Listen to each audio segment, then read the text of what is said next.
Apa yang akan terjadi jika rasa penasaran membawa Anda ke tempat yang seharusnya tidak Anda datangi? Inilah kisah kelam Desa Penari, di mana batas antara dunia manusia dan makhluk gaib begitu tipis.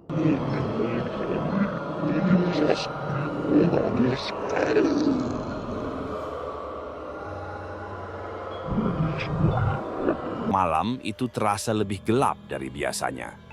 Di tengah kesunyian, suara gamelan samar terdengar, melintasi hutan jati yang menjulang angkuh.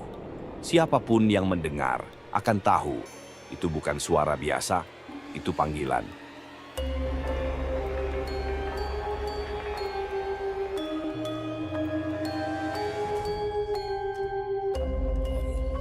Ayunda, Wira, Sari, Anton, dan dua teman mereka, Riko dan Farah, memutuskan untuk menjelajahi sebuah desa terpencil di Jawa Timur.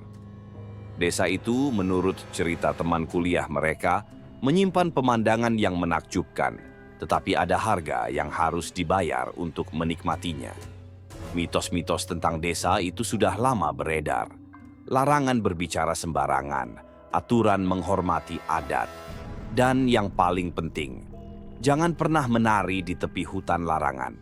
Ah, itu cuma cerita orang tua, kata Anton, sambil terkekeh saat mereka tiba di gerbang desa.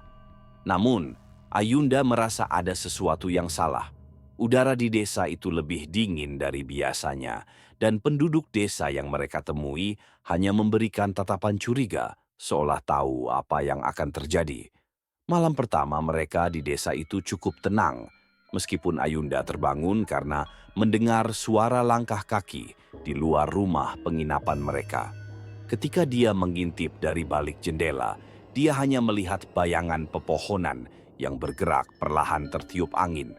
Tapi di kejauhan, samar-samar, ada suara gamelan. Esok harinya mereka mulai menjelajahi desa. Penduduk desa yang mereka ajak bicara selalu mengingatkan hal yang sama. Hati-hati di hutan larangan. Jangan coba-coba mendekat, apalagi melanggar adat.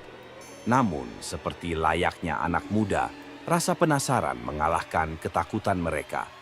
Di malam kedua, semuanya berubah. Sari terbangun oleh suara gamelan yang terdengar semakin jelas.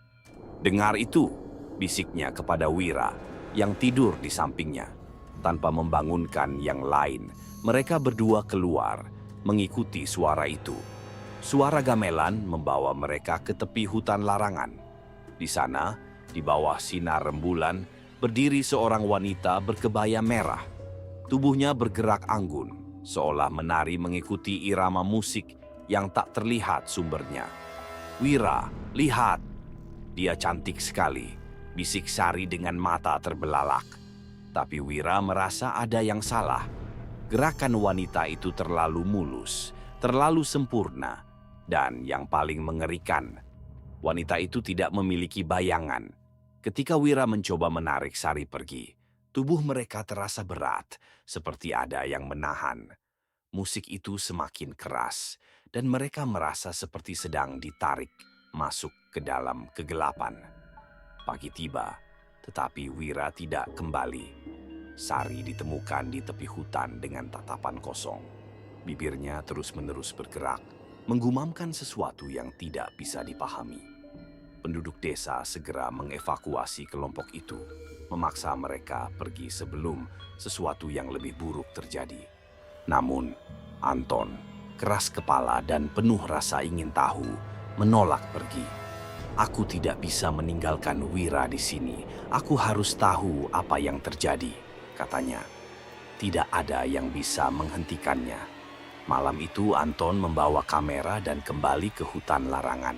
Dia ingin merekam semua yang dia temukan, seolah mencoba membuktikan bahwa semua ini hanyalah kebetulan. Tapi kamera itu merekam sesuatu yang lebih dari yang dia harapkan. Esok paginya tubuh Anton ditemukan, tergantung di pohon dekat hutan. Kamera masih tergantung di lehernya. Ketika rekaman itu diperiksa, hanya ada kegelapan dan suara.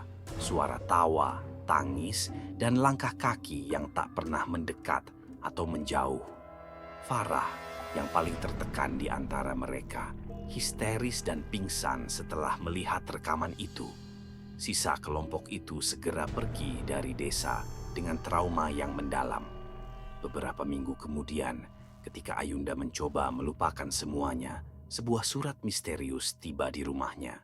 Di dalamnya ada selembar foto. Foto itu menunjukkan sekelompok penari dengan latar belakang yang sangat mirip dengan hutan larangan. Tapi yang membuat Ayunda gemetar adalah wajah-wajah para penari itu. Itu wajah mereka. Ayunda, Wira, Sari, Anton, Riko, dan Farah semua mengenakan pakaian tradisional lengkap dengan senyum menyeramkan yang tak pernah mereka miliki sebelumnya. Di belakang foto itu tertulis sebuah kalimat pendek. Kami selalu mengawasi. Malam itu Ayunda kembali mendengar suara gamelan. Kali ini lebih dekat.